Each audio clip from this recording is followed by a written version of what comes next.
ಓಂ ಗುರುಭ್ಯೋ ನಮಃ ಹರಿ ಓಂ. ನಮಸ್ಕಾರ, ವೆಲ್ಕಮ್ ಟು ವಾಸ್ತುಜ್ಯೋತಿ ಕಾರ್ಯಕ್ರಮಕ್ಕೆ ಸುಸ್ವಾಗತಗಳು. ವಾರ ಭವಿಷ್ಯ ನೋಡಿ, ಜೂನ್ 28ರಿಂದ ಜುಲೈ 4ನೇ ತಾರೀಕು ತನಕ ವಾರ ಭವಿಷ್ಯ ದ್ವಾದಶ ರಾಶಿ ಫಲಗಳ ಬಗ್ಗೆ ತಿಳ್ಕೊಳ್ಳೋಣ. ಅದಕ್ಕೂ ಮುಂಚೆ ಯಾವ ಗ್ರಹಗಳು ಯಾವ ಪರಿಸರ ಅಥವಾ ಯಾವ್ಯಾವ ರಾಶಿಲಿದೆ ಅಂತ ತಿಳ್ಕೊಳ್ಳೋಣ. ಮೊದಲನೇದಾಗಿ ನಮಗೆ ನೋಡಿ, ಗುರು ಉಚ್ಚ ಸ್ಥಾನದಲ್ಲಿ ಕರ್ಕಾಟಕ ರಾಶಿಯಲ್ಲಿ ಸಂಚಾರ, ಜೊತೆಗೆ ಶುಕ್ರ ಬುಧನು ಕೂಡ ಯುತಿಯಾಗಿದೆ. ಕರ್ಕಾಟಕ ರಾಶಿಯಲ್ಲೇ ಗುರು ಶುಕ್ರ ಬುಧರ ಯುತಿಯಾಗಿದೆ. ಸೂರ್ಯ ಮಿಥುನ ರಾಶಿಯಲ್ಲಿ ಸಂಚಾರ, ಕುಜ ವೃಷಭ ರಾಶಿಯಲ್ಲಿ ಸಂಚಾರ, ಹಾಗೂ ಶನಿ ಮೀನ ರಾಶಿಯಲ್ಲಿ, ರಾಹು ಕುಂಭ ರಾಶಿಯಲ್ಲಿ ಸಂಚಾರ ಮಾಡ್ತಾ ಇದೆ.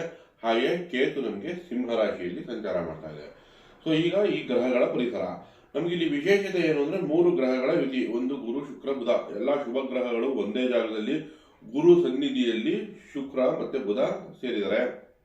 ಹಾಗೆ ಗುರುವಿನ ಭಾಗ್ಯದ ದೃಷ್ಟಿ ಶನಿ ಮೇಲೆ ಬಿದ್ದಿದೆ. ಸೊ ಅದು ಒಂದು ಲಾಭ. ಅದಕ್ಕಿಂತ ಇನ್ನೊಂದು ವಿಶೇಷತೆ ಏನು ಅಂದ್ರೆ, ಈ ವಾರದಲ್ಲಿ ಚಂದ್ರ ನಿಮ್ಗೆ ಧನುರ್ ರಾಶಿ ಮತ್ತು ಮಕರ ರಾಶಿಯಲ್ಲಿ ಸಂಚಾರ ಮಾಡ್ತಾ ಇದೆ. ಮಕರ ರಾಶಿ ಮೇಲೆ ಗುರುವಿನ ದೃಷ್ಟಿ ಬೀಳುತ್ತೆ. ಹಾಗಾಗಿ ಇಲ್ಲಿ ಗುರು ಚಂದ್ರ ಶುಕ್ರ ಬುಧರ ನಮಗೆ ಇಲ್ಲಿ ವಿಶೇಷವಾಗಿ ನಾವು ಇಲ್ಲಿ ವೀಕ್ಷಣೆ ಮಾಡಬಹುದು. ಯಾಕಂದ್ರೆ ಚಂದ್ರನ ದೃಷ್ಟಿ ಕೂಡ ಗುರು ಶುಕ್ರ ಬುಧನ ಮೇಲೆ ಬೀಳುತ್ತೆ. ಹಾಗಾಗಿ ಈ ವಾರ ಆ ವಿಶೇಷತೆಯನ್ನು ಕಾಣಬಹುದು. ಇನ್ನ ಈ ವಾರದಲ್ಲಿ ಯಾವ ಯಾವ ದಿನ ನಾವು ಮುಹೂರ್ತ ಭಾಗ ಅಂದ್ರೆ ವಿಶೇಷ ಕಾರ್ಯಕ್ರಮ ಮಾಡ್ಕೋಬಹುದು ಅಂತ ನೋಡೋಣ. ಮೊದಲನೇದಾಗಿ ನಮಗೆ 2ನೇ ತಾರೀಕು ದ್ವಿತೀಯ ಬರುತ್ತೆ, ಗುರುವಾರ ಉತ್ತರಾಷಾಢ ನಕ್ಷತ್ರ. ಇನ್ನು ಜುಲೈ 3ನೇ ತಾರೀಕು ತೃತೀಯ ಶುಕ್ರವಾರ ಶ್ರವಣ ನಕ್ಷತ್ರ ಬರುತ್ತೆ. 5ನೇ ತಾರೀಕು ಪಂಚಮಿ ಭಾನುವಾರ ಶತಭಿಷ ನಕ್ಷತ್ರ ಬರುತ್ತೆ. ಈ 3 ದಿನಗಳು ವಿಶೇಷವಾಗಿ ನಿಮಗೆ ಮುಹೂರ್ತವಾಗಿ ಉಪಯೋಗಿಸಬಹುದು ಶುಭ ಕಾರ್ಯಗಳಿಗಾಗಿ. ಈಗ ದ್ವಾದಶ ರಾಶಿ ಫಲಗಳ ಬಗ್ಗೆ ತಿಳ್ಕೊಳ್ಳೋಣ. ಸಿಂಹರಾಶಿಯವರಿಗೆ ಈ ವಾರ ಹೊಸ ಉತ್ಸಾಹ, ಉಲ್ಲಾಸ, ಕೆಲಸ ಸಿಗುವಂತ ಆಪರ್ಚುನಿಟಿ ಎಲ್ಲ ತುಂಬಾ ಚೆನ್ನಾಗಿ ಕಾಣಿಸ್ತಾ ಇದೆ. ಯಾಕಂದ್ರೆ ನೋಡಿ, ನಿಮ್ಗೆ ಚಂದ್ರ 5 ಮತ್ತು 6ರಲ್ಲಿ ಸಂಚಾರ ಆಗ್ತಾ ಇದೆ. ಸೊ ಚಂದ್ರನಿಂದ ಲಾಭಗಳನ್ನ ನಿರೀಕ್ಷಿಸಬಹುದು. ಹಾಗೆ ನಮ್ಗೆ ಮಕ್ಕಳಿಗೋಸ್ಕರ ಖರ್ಚು ಕಾಣುತ್ತೆ. ಯಾಕಂದ್ರೆ 12ನೇ ಮನೆ ಅಧಿಪತಿ 5ರಲ್ಲಿದ್ದಾಗ ಮಕ್ಕಳಿಗೋಸ್ಕರ ಖರ್ಚು ಕಾಣುತ್ತೆ. ಪ್ರೀತಿ ಸಾಮರಸ್ಯದಲ್ಲಿ ಸ್ವಲ್ಪ ಒತ್ತಡಗಳು ಕಾಣಿಸ್ಬೋದು. ಸೂರ್ಯನಿಂದ ಲಾಭ, ನಿಮ್ಮ ರಾಷ್ಟ್ರಾಧಿಪನೆ 11ರಲ್ಲಿದ್ರೆ ಸರ್ಕಾರದಿಂದ ಲಾಭ, ಹೊಸ ಕೆಲಸ ಹುಡುಕಿದ್ರೆ ಅದಕ್ಕೆ ಲಾಭ ಚೆನ್ನಾಗಿದೆ. ಸೊ ಹಾಗಾಗಿ ನಿಮ್ಮ ರಾಷ್ಟ್ರಾಧಿಪ 11ನೇ ಮನೆಯಲ್ಲಿ ಇರೋದ್ರಿಂದ ನಿಮ್ಗೆ ಯಾವುದೇ ಸಣ್ಣ ಪುಟ್ಟ ತೊಂದರೆ ಬಂದರೂ ಅದು ನಿಮ್ಗೆ ಕಾಪಾಡುತ್ತೆ. ಕರ್ಮಸ್ಥಾನದಲ್ಲಿ ಕುಜ ಸ್ಥಿತನಾಗಿರೋದ್ರಿಂದ ಸ್ಥೈರ್ಯ ಹೆಚ್ಚುತ್ತೆ. ಅಣ್ತಮ್ಮದಿಂದ ನಿಮ್ಗೆ ಲಾಭ ತಂದು ಕೊಡುತ್ತೆ. ಜೊತೆಗೆ ಭೂಮಿಯಿಂದ, ವಾಹನಗಳಿಂದ ಲಾಭ ತಂದು ಕೊಡುತ್ತೆ. ಸೊ ಓವರ್ ಆಲ್ ನಿಮಗೆ ಕುಜ ಮತ್ತು ಸೂರ್ಯನಿಂದ ಲಾಭ ಹೆಚ್ಚಿಗೆ ನಿರೀಕ್ಷಿಸಬಹುದು. ಆದರೆ ನಮಗೆ ಇಲ್ಲಿ ಗುರು ಶುಕ್ರ ಬುಧ 3 ಗ್ರಹಗಳು ವ್ಯಯ ಸ್ಥಾನ ಅಂದ್ರೆ 12ನೇ ಮನೆಯಲ್ಲಿರೋದ್ರಿಂದ ಅದಕ್ಕೆ ಪರಿಹಾರಗಳು ಬೇಕು. ಗುರುಗೋಸ್ಕರ ಹಳದಿ ವಸ್ತ್ರದಾನ ಮಾಡೋದಾಗ್ಲಿ, ಅಥವಾ ಅರಿಶಿಣವನ್ನು ಅಡಿಗೆಯಲ್ಲಿ ಯೂಸ್ ಮಾಡೋದಾಗ್ಲಿ, ಅರಿಶಿಣದ ತಿಲಕ ಇಟ್ಕೊಳ್ಳೋದ್ರಿಂದ ಕೂಡ ನಿಮ್ಗೆ ಅನುಕೂಲಗಳಾಗುತ್ತೆ. ಅದೇ ತರ ಬುಧನ್ಗೆ ವಿಷ್ಣು ಸಹಸ್ರನಾಮ ಹೇಳೋದಾಗ್ಲಿ, ನಿಮ್ಗೆ ಧನಭಾವ 11ನೇ ಮನೆ ಅಧಿಪತಿ 12ರಲ್ಲಿದ್ದಾಗ ಹಣಕಾಸು ಬಂದಿದ್ದು ಹಾಗೆ ಖರ್ಚಾಗೋ ಚಾನ್ಸ್ ಇರುತ್ತೆ. ಹಾಗಾಗಿ ವಿಷ್ಣು ಸಹಸ್ರನಾಮ ಹೇಳ್ಕೊಳ್ಳಿ. ಹಸಿರು ವಸ್ತ್ರ ಸೋದರ ದಾನ ಕೊಡಿ ಈ ತಿಂಗಳಲ್ಲಿ. ಅದರಿಂದ ನಿಮಗೆ ಅನುಕೂಲಗಳು ಹೆಚ್ಚಾಗುತ್ತೆ. ಸೊ ಓವರ್ ಆಲ್ ಹಾಕೊಂಡ್ರೆ ಖರ್ಚು ಇದೆ. ಹಾಗೆ ಕೆಲಸ ಕಾರ್ಯಗಳಲ್ಲಿ ಒಂದು ಅಧಿಕಾರ ಸಿಗೋದಾಗ್ಲಿ, ಹೊಸ ಕೆಲಸ ಸಿಗೋದಾಗ್ಲಿ, ಅದಕ್ಕೂ ಕೂಡ ತುಂಬಾ ಚೆನ್ನಾಗಿದೆ ಅಂತಾನೆ ಹೇಳ್ಬೋದು. ಒಳ್ಳೆಯದಾಗಲಿ. ಕನ್ಯಾ ರಾಶಿಗೆ 4 ಮತ್ತು 5ನೇ ಮನೆಯಲ್ಲಿ ಚಂದ್ರ ಸಂಚಾರ. ನಿಮ್ಗೆ ಹೊಸ ಉತ್ಸಾಹ, ಉಲ್ಲಾಸ, ಕುಟುಂಬದಲ್ಲಿ ಮನೆ ತಗೋಬೇಕು, ವಾಹನ ತಗೋಬೇಕು ಅಂಥದಕ್ಕೆ ತುಂಬಾ ಚೆನ್ನಾಗಿದೆ ವಾರ. ಯಾಕಂದ್ರೆ ಶುಕ್ರನ ದೃಷ್ಟಿ ಚಂದ್ರನ ಮೇಲೆ ಬೀಳುತ್ತೆ, ಬುಧನ ದೃಷ್ಟಿನೂ ಬೀಳ್ತಾ ಇರೋದ್ರಿಂದ ನಿಮ್ಗೆ ವಾಹನ ಭಾಗ್ಯ, ಮನೆ ತಗೊಳಕ್ಕಾಗಲಿ, ಅಥವಾ ಏನಾದ್ರೂ ಶುಭ ಕಾರ್ಯಗಳಿಗೆ, ಅಥವಾ ಸ್ನೇಹಿತರನ್ನ ಭೇಟಿ ಮಾಡೋಕ್ಕಾಗ್ಬೋದು, ಅಥವಾ ಬಂಧು ಮಿತ್ರರನ್ನ ಭೇಟಿ ಮಾಡೋಕ್ಕೆ ಈ ವಾರ ಒಂದು ತುಂಬಾ ಒಳ್ಳೆ ಸಮಯ ಅಂತಾನೆ ಹೇಳ್ಬೋದು. ನಿಮ್ಗೆ ಅನುಕೂಲ ಹೆಚ್ಚು ಮಾಡಿಕೊಡುತ್ತೆ. ನಿಮ್ಗೆ ನೋಡಿ, ಸಪ್ತಮದಲ್ಲಿ ಶನೈಶ್ಚರ, ಅದ್ರ ಮೇಲೆ 11ನೇ ಮನೆಯಿಂದ ಗುರು ದೃಷ್ಟಿ, ಶುಕ್ರ ಮತ್ತೆ ಬುಧರು ಕನೆಕ್ಟ್ ಆಗ್ತಾರೆ. ನಮ್ಗೆ 11ನೇ ಮನೆಯಿಂದ 9ನೇ ಮನೆ ಇರೋದ್ರಿಂದ ಅವರು ಕನೆಕ್ಟ್ ಆಗೋದ್ರಿಂದ ವ್ಯಾಪಾರ ವ್ಯವಹಾರಗಳಲ್ಲಿ ಏಳಿಗೆ, ಬ್ಯಾಂಕ್ ಇಂದ ಸಪೋರ್ಟ್ ಸಿಗುತ್ತೆ, ಅಣ್ತಮ್ಮನಿಂದ ಸಪೋರ್ಟ್ ಸಿಗುತ್ತೆ. ಸೊ ಓವರ್ ಆಲ್ ನಿಮ್ಗೆ ಈ ವಾರ ತುಂಬಾ ಚೆನ್ನಾಗಿದೆ ಕನ್ಯಾ ರಾಶಿಯವರಿಗೆ. ನೋಡಿ, ಭಾಗ್ಯದಲ್ಲಿ ಕುಜ ಸಂಚಾರ, ಭಾಗ್ಯಾಧಿಪತಿ ಶುಕ್ರ 11ರಲ್ಲಿದ್ದು ನಿಮ್ಗೆ 3 ಮತ್ತು 8ನೇ ಮನೆ ಅಧಿಪತಿ 9ರಲ್ಲಿರೋದ್ರಿಂದ ಆಕಸ್ಮಿಕವಾಗಿ ಸಹಾಯಗಳನ್ನು ನಿರೀಕ್ಷಿಸಬಹುದು ಈ ವಾರದಲ್ಲಿ ನೀವು. ಸೊ ಹಾಗಾಗಿ ನಿಮ್ಗೆ ಈ ಓವರ್ ಆಲ್ ಆಗಿ ಈ ವಾರ ತುಂಬಾ ಚೆನ್ನಾಗಿದೆ ಕನ್ಯಾ ರಾಶಿಯವರಿಗೆ. ನೋಡಿ, 6ನೇ ಮನೆಯಲ್ಲಿ ರಾಹು ಇದೆ, ಅದು ನಿಮ್ಗೆ ಪಾಸಿಟಿವ್ ರಿಸಲ್ಟ್ ಕೊಡ್ತಾ ಇದೆ. ಸೊ ಓವರ್ ಆಲ್ ಆಗಿ ನಿಮ್ಮ ದಶಾಭುಕ್ತಿ ಚೆನ್ನಾಗಿದ್ರೆ ಈ ವಾರದಲ್ಲಿ ಕನ್ಯಾ ರಾಶಿಯವರಿಗೆ ಉತ್ತಮ ಫಲಗಳನ್ನು ನಿರೀಕ್ಷಿಸುವುದು. ಒಳ್ಳೆಯದಾಗಲಿ. ನೋಡಿ, ತುಲಾ ರಾಶಿಯವರಿಗೆ 3 ಮತ್ತು 4ನೇ ಮನೆಯಲ್ಲಿ ಚಂದ್ರ ಸಂಚಾರ. ಸ್ವಲ್ಪ ವಾರದ ಸ್ಟಾರ್ಟಿಂಗ್ ಅಲ್ಲಿ ಒತ್ತಡಗಳಿದ್ರು ವಾರಾಂತ್ಯದಲ್ಲಿ ಶುಭದಾಯಕವಾಗಿರುತ್ತೆ.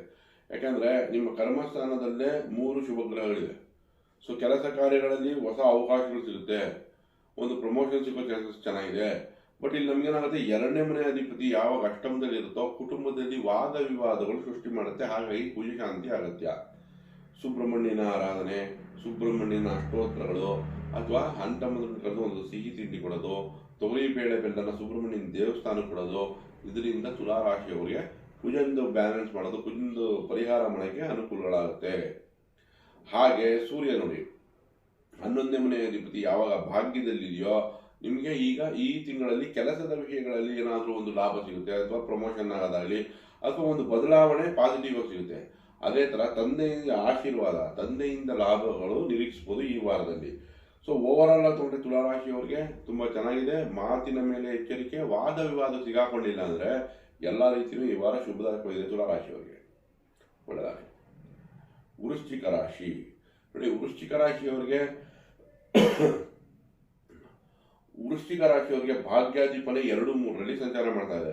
ಹಾಗಾಗಿ ಈ ವಾರದಲ್ಲಿ ವಿಶೇಷವಾಗಿ ಹೊಸ ಜನಗಳು ಪರಿಚಯ ಆಗ್ತಾರೆ. ಅವರಿಂದ ನಿಮಗೆ ಲಾಭ ಹೆಚ್ಚಾಗುತ್ತೆ, ಹೊಸ ಆಪರ್ಚುನಿಟಿ ಕ್ರಿಯೇಟ್ ಆಗುತ್ತೆ. ಭಾಗ್ಯದಲ್ಲಿ ಗುರು ನಿಮ್ಮ ರಾಶಿ ಮೇಲೂ ದೃಷ್ಟಿ ಬೀಳ್ತಿದೆ, ಚಂದ್ರನ ಮೇಲೂ ದೃಷ್ಟಿ ಬೀಳುತ್ತೆ. ನಿಮಗೆ ಭಾಗ್ಯಾಧಿಪತಿ ಮೇಲೆ ದೃಷ್ಟಿ ಗುರು ಬಿದ್ದಿದೆ, ಭಾಗ್ಯದಲ್ಲೇ ಗುರು ಇದೆ, ನಿಮ್ಮ ರಾಶಿ ಮೇಲೂ ದೃಷ್ಟಿ ಬೀಳ್ತಿದೆ. ಹಾಗಾಗಿ ಈ ವಾರದಲ್ಲಿ ವಿಶೇಷವಾಗಿ ನಿಮಗೆ ಹೊಸ ಜನ ಪರಿಚಯ ಆಗ್ಬೋದು, ಹೊಸ ಪ್ರಾಜೆಕ್ಟ್ಗಳು ಸಿಗುವಂಥ ಚಾನ್ಸಸ್ ಇದೆ, ಕೆಲಸಗಳು ಸಿಗುವಂಥ ಚಾನ್ಸಸ್ ಇದೆ ವೃಶ್ಚಿಕ ರಾಶಿಯವರಿಗೆ. ಹಾಗೆ ನೋಡಿ, ನಿಮಗೆ ಶುಕ್ರ ಬುಧನು ಭಾಗ್ಯದಲ್ಲೇ ಇದೆ. ನಿಮಗೆ ಸಪ್ತಮಾಧಿಪತಿ ಶುಕ್ರ ಭಾಗ್ಯದಲ್ಲಿದ್ದಾಗ ಪತಿ ಅಥವಾ ಪತ್ನಿ ಅಥವಾ ಬಿಸಿನೆಸ್ ಪಾರ್ಟ್ನರಿಂದನೂ ಕೂಡ ಲಾಭ ನಿರೀಕ್ಷಿಸಬಹುದು ನಾವು. ಬುಧ 9 ಭಾಗ್ಯದಲ್ಲಿದ್ದರೆ, ಅಷ್ಟಮಾಧಿಪತಿ ಭಾಗ್ಯದಲ್ಲಿದ್ದರೆ ಆಕಸ್ಮಿಕವಾಗಿ ಶುಭ ಬದಲಾವಣೆ ಆಗುತ್ತೆ, ಒಳ್ಳೆಯದಕ್ಕೋಸ್ಕರ ಬದಲಾವಣೆ ಆಗುತ್ತೆ. ಬಟ್ ಆದರೂ 9ನೇ ಮನೆಯಲ್ಲಿ ಬುಧ ಇದ್ದಾಗ ಹೈಪರ್ ಆಕ್ಟಿವ್ ಮಾಡುತ್ತೆ. ಮಕ್ಕಳಿದ್ರೆ ಏಕಾಗ್ರತೆಗೆ ಕೊರತೆ ಆಗೋ ಚಾನ್ಸಸ್ ಇರುತ್ತೆ. ಮಕ್ಕಳಿಗೋಸ್ಕರ ಬುಧನಿಗೆ ವಿಷ್ಣು ಸಹಸ್ರನಾಮ ಪಠನೆ ಮಾಡಿಸೋದು, ಸೋದರ ಮಾವ ಒಂದು ಸಿಹಿ ತಿಂಡಿ ಕೊಡಿಸೋದು, ಹಸಿರುಗೋಸ್ಕರ ದಾನ ಮಾಡೋದು, ಇದರಿಂದ ನಮಗೆ ಬುಧ ಪರಿಹಾರ ಮಾಡೋಕ್ಕೆ ಅನುಕೂಲಗಳಾಗುತ್ತೆ. ಭಾಗ್ಯದಲ್ಲಿರೋ ಗುರು ದೃಷ್ಟಿ ಶನಿ ಮೇಲೂ ಬಿದ್ದಿದೆ. ಮಕ್ಕಳ ವಿಚಾರದಲ್ಲಿ ಸ್ವಲ್ಪ ನಿಧಾನ, ವೈರಾಗ್ಯ, ಚಿಂತೆ ಇದ್ರು ಅದು ನಿಧಾನವಾಗಿ ಸರಿ ಹೋಗ್ತಾ ಹೋಗುತ್ತೆ ಇನ್ಮೇಲೆ. ಯಾಕಂದ್ರೆ ಗುರುವಿನ ದೃಷ್ಟಿ ಶನೈಶ್ವರನ ಮೇಲೆ ಬೀಳ್ತಿದೆ. ಬಟ್ ಆದರೂ ಪಂಚಮದ ಶನೈಶ್ವರಿಗೆ ನಮಗೆ ಪರಿಹಾರ ಮಾಡ್ಕೋಬೇಕಾಗತ್ತೆ. ಕಬ್ಬಿಣದ ಯಾವುದೇ ಒಂದು ವಸ್ತುವನ್ನ ಕಷ್ಟ ಬಿದ್ದು ಕೆಲಸ ಮಾಡ್ತಾರಲ್ಲ, ಅಂದ್ರೆ ಹಾರ್ಡ್ ವರ್ಕರು, ಅವ್ರಿಗೆ ದಾನ ಕೊಡೋದ್ರಿಂದ ತಕ್ಕ ಮಟ್ಟಿಗೆ ಶನೈಶ್ವರನದು ಎನರ್ಜಿ ಬ್ಯಾಲೆನ್ಸ್ ಮಾಡ್ಬೋದು. ಅದೇ ಥರನೇ ರಾಮ ರಕ್ಷಾ ಸ್ತೋತ್ರ ಹೇಳ್ಕೊಳ್ಳಿ. ಶ್ರೀರಾಮ ರಾಮ ರಾಮೇತಿ ರಮೇ ರಾಮೇ ಮನೋರಮೆ ಸಹಸ್ರನಾಮ ತತ್ತುಲ್ಯಂ ಶ್ರೀರಾಮನಾಮ ವರಾನನೆ ಒಂದು 21 ಬಾರಿ ಹೇಳ್ಕೊಳ್ಳೋದ್ರಿಂದ ಅದು ನಿಮಗೆ ಹೆಚ್ಚಿನ ವಿದ್ಯಾಭ್ಯಾಸಕ್ಕೂ ಅನುಕೂಲ ಮಾಡಿಕೊಡುತ್ತೆ, ಮಕ್ಕಳ ಜೊತೆ ಬಾಂಧವ್ಯನೂ ಇಂಪ್ರೂವ್ ಮಾಡುತ್ತೆ. ಓವರ್ ಆಲ್ ಆಗಿ ತಗೊಂಡ್ರೆ ನಿಮಗೆ ಶುಭವಾರ ಈ ವಾರ. ಒಳ್ಳೆದಾಗಲಿ. ದಯವಿಟ್ಟು ಈ ವಿಡಿಯೋ ಇಷ್ಟ ಆಗಿದ್ದಲ್ಲಿ ಲೈಕ್ ಮಾಡಿ, ಶೇರ್ ಮಾಡಿ, ಸಬ್ಸ್ಕ್ರೈಬ್ ಮಾಡಿ. ಧನ್ಯವಾದಗಳು.